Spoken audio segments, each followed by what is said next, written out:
So the question is, why is urban land so much more expensive than rural land? The answer? Because they can make it that way if they want to. No, I mean, it is absolutely ridiculously expensive in urban settings to buy land, and you know, there's not more of that being made, so it is at a premium price everywhere you go, especially if you're in the city. And so, good grief, it's just one of those things that no matter what you try to do, you can't understand entirely. But I mean, if you think about it, urban land, you know, you have all the amenities here, quote unquote, and there are tons of reasons why. Why don't you put those in the comments why you think urban land is so much more expensive than rural land?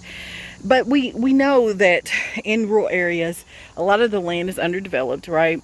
And anytime you, and I'm not an expert on this at all, I'm just guessing.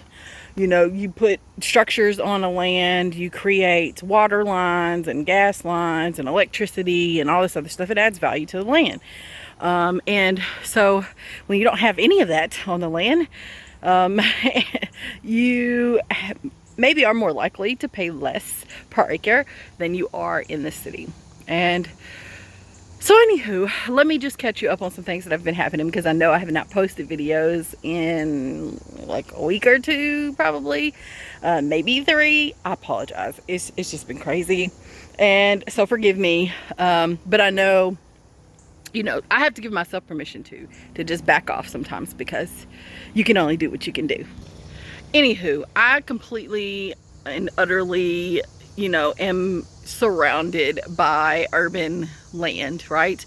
I am in a highly urbanized area where there are houses every quarter acre. And my neighbor's about to start his lawnmower. So I'll try to speak louder.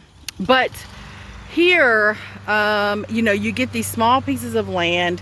A quarter of an acre is a pretty good size if your house isn't a full quarter of an acre, right? But you know, being on a corner lot here, I have a pretty decent side yard and front yard. And so here's the side yard, and then it goes around this beautiful L shape, right? The front yard. And so I'm grateful for that. And you know, it was important to me not to be between two houses. I don't know, it's just a thing, don't mind me. And I have a pretty good sized driveway. You know, it's like one of those double wide driveways or whatever it's called. You know, we have some beautiful trees here. These are our 2 big trees, which provide some shade. And we have a swing on the front porch. I mean, it's covered in crap right now, but I love this house. This is where we started our family. You know, we got married and we moved into a small apartment. I'd been in an apartment for 9 years straight, and this is counting undergrad and grad school. And then, you know, after 2 years in an apartment, I was like, you know what, outside of campus in an apartment, I said, we have got to go. So that's what we did, and we found this beautiful home. We've been here a decade, and I am just very grateful for having good neighbors. We haven't had a lot of trouble. Some things pop off every once in a while, but like any other neighborhood, right? But for the most part, it is quiet, it is peaceful.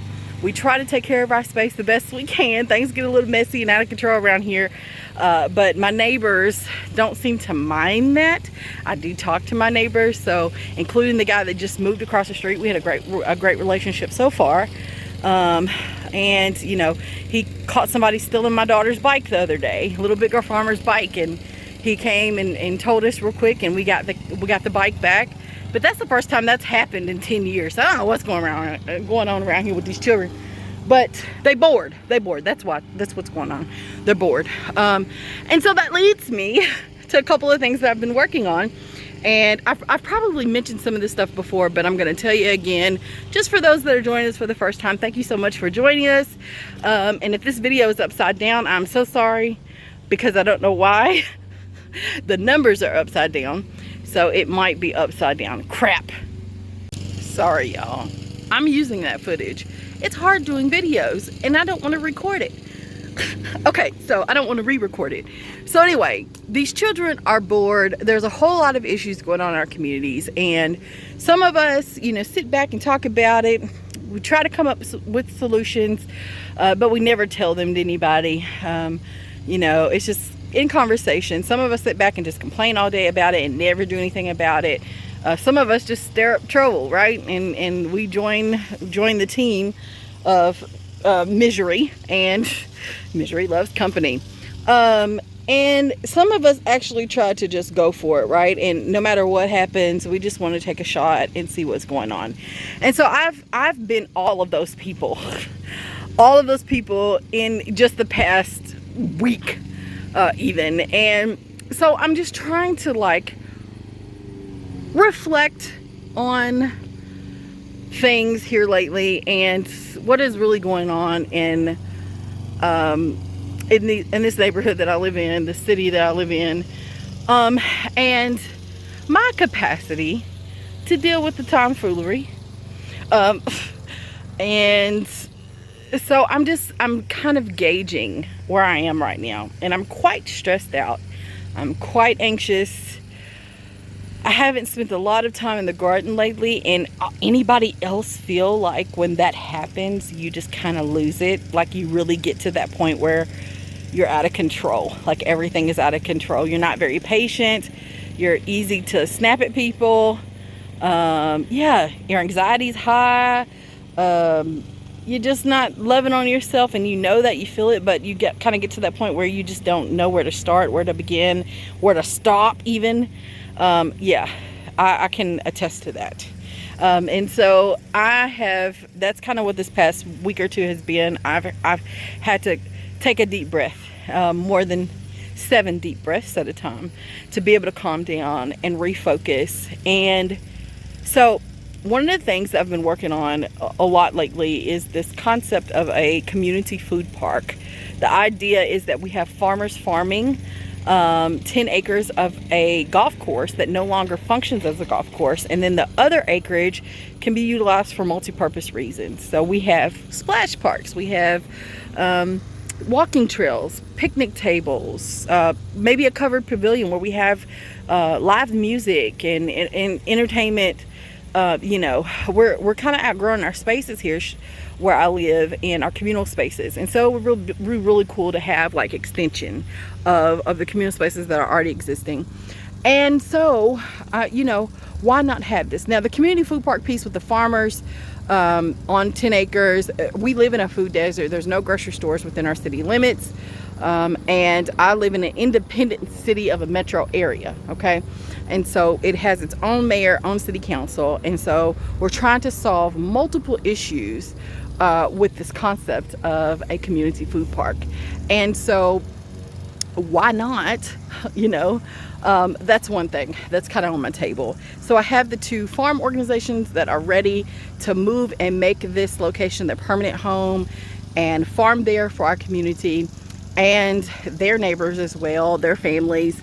But we will forever have these 2 organizations engaged in this community, giving back, investing, enhancing it, growing our culture here, and it would be so dope, right? And then we have that other piece of the park, and so there are all kinds of different things that we could do with that space.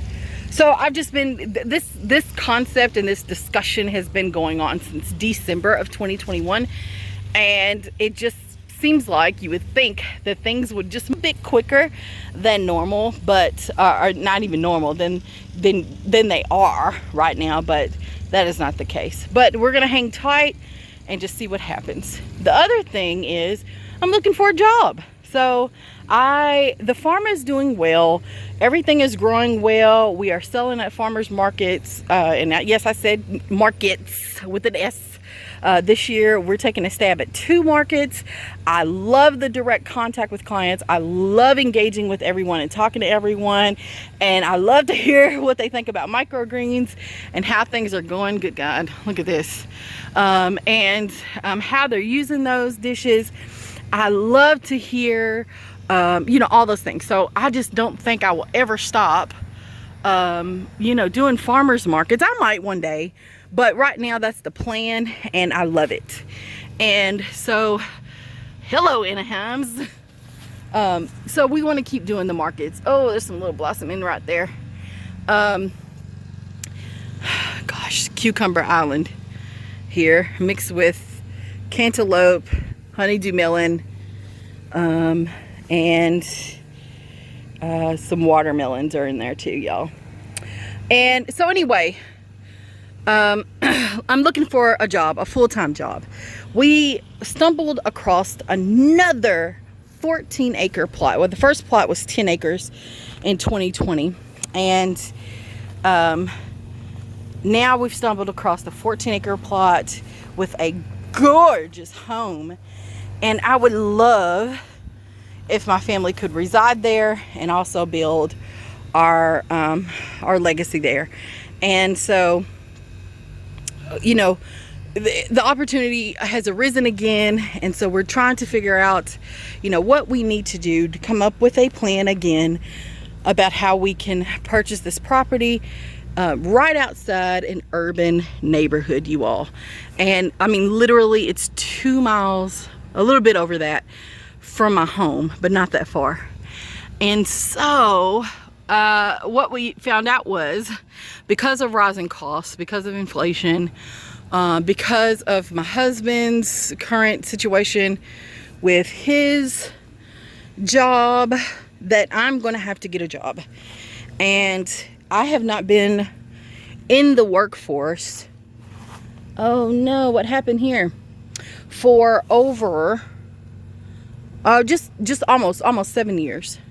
And it'll be 7 years when my baby's born. That doesn't look good. Something's going on here. I got dieback. Does that mean that we have a melon that's ready? Or does that mean that something happened to the plant? I don't know. Okay. So I've got to look for a job. So I've been looking for a job. I have been on interviews, and so that's taking up a bit of my time, and then trying to figure out who's going to take care of my children while I'm working and while Dad's working. The other thing is, yes, there have been a lot of changes with our family here lately, but in order to get this ideal location, in order to move anywhere other than where we live now, if it's 2 acres or 14 acres, we need more income. And even the farm is going good for what it is, right?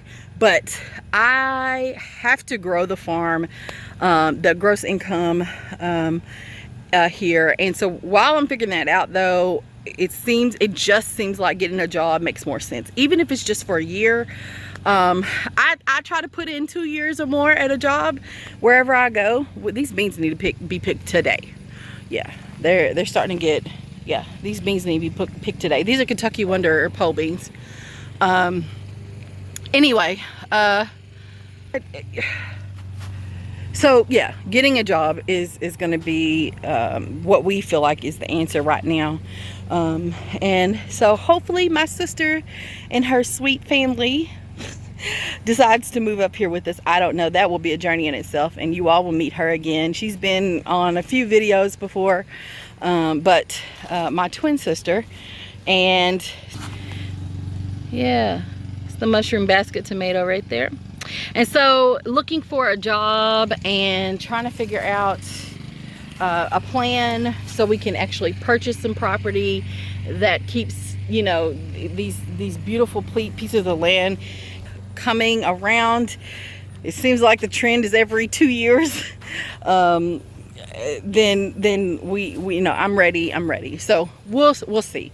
So I'll take you on that journey as well. The other thing is, I've been grant writing, and that is not an easy process for anyone, but especially me. I don't really. I am excited about the opportunity Do I like sitting down and writing grants? No. Do I like writing any paper? No.